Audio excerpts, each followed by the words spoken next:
Hindi pinayagan ni Pangulong Ferdinand Marcos Jr. ang dalawang probisyon ng Republic Act 11975 o 2024 General Appropriations Act na naglalaman ng 5.768 trillion peso national budget para sa susunod na taon na nilagdaan noong Miyerkules, December 20. Inihayag ni Communications Secretary Cheloy Garafil ang mga bahagi na hindi inaprubahan ng Pangulo sa 2024 General Appropriations Act o GAA ay may kaugnayan sa revolving fund ng Department of Justice o DOJ at ang implementasyon ng Career Executive Service Development Program ng Pambansang Pamahalaan.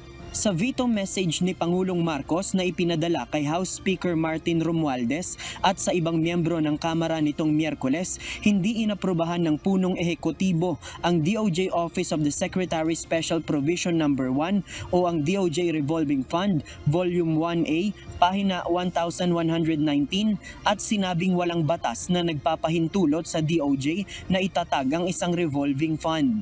Binigyang diin ni Marcos na hindi nagmumula sa business type activities na itinakda ng General Provision on Revolving Funds sa GAA ang mga sinabing service fees. Hindi rin anya ito angkop sa isang appropriations bill at maituturing na unconstitutional, kaya mas mabuting asikasuhin ito sa pamamagitan ng hiwalay na batas.